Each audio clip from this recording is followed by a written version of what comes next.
Hi, welcome to my channel. இப்போ நான் தட்டைப்பயிர் வச்சு குழம்பு செய்ய போகிறேன். தட்டைப்பயிரை நைட்டே நான் ஊற வச்சுட்டேன். அதை நான் கழுவி குக்கரில் மாற்றிட்டேன். அது கூட 10 பல் பூண்டு. இதை நம்ம அப்படியே மூடி போட்டு ஒரு 3 விசில் விட்டு இறக்கிட வேண்டியதுதான்.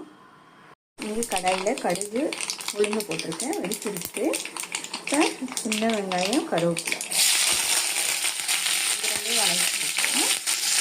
இந்தளவுக்கு வணங்கினோன்னு இது கூட உருளைக்கிழங்கு, கத்திரிக்காய் இது ரெண்டையும் ஆட் பண்ணிட்டு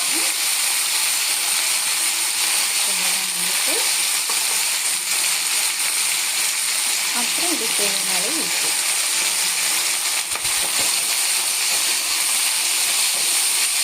இதை கொஞ்சம் எண்ணெயிலே வணங்கட்டும்.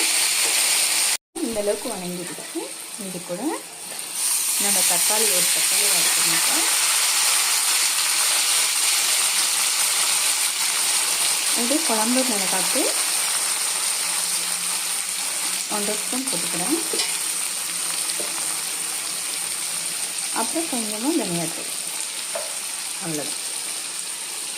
தண்ணி லைட்டாக ஆட் பண்ணி கொஞ்சம் மிளகாய்த்தூள் வாட போகிற வரைக்கும் கொஞ்சம் கொதிக்கட்டும். 5 நிமிஷம்.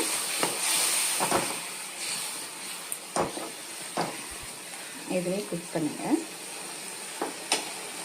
பாருங்க, கொதிச்சு இந்தளவுக்கு வந்துடுச்சு. இப்போ நம்ம அது கூட பயிர் வேக வச்சோம்ல, அதை நம்ம ஆட் பண்ணிக்கலாம்.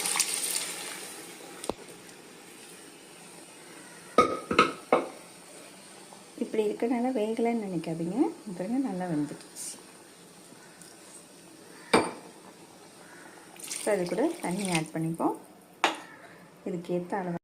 இங்கே மிக்ஸி ஜாரில் தேங்காய் போட்டிருக்கேன். அது கூட கொஞ்சமாக சோம்பு, இது ரெண்டையும் நம்ம தண்ணி ஊற்றி அரைச்சிட்டு வந்துடுவோம். கொதிக்குது. இதோட கொஞ்சம் புளியை ஆட் பண்ணிக்கோங்க. பாருங்கள், கொதித்து எண்ணெயெல்லாம் பிரிஞ்சு வந்துடுச்சு. இப்போ நம்ம தேங்காவை ஆட் பண்ணிப்போம்.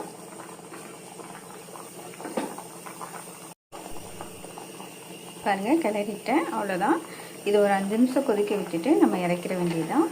இதை நீங்கள் சாதத்து கூட சப்பாத்தி கூட சாப்பிட்டா அவ்வளோ டேஸ்ட்டாக இருக்கும். ட்ரை பண்ணி பாருங்கள். ட்ரை பண்ணி பார்த்துட்டு எனக்கு லைக் பண்ணுங்கள், ஷேர் பண்ணுங்கள். Thank you guys.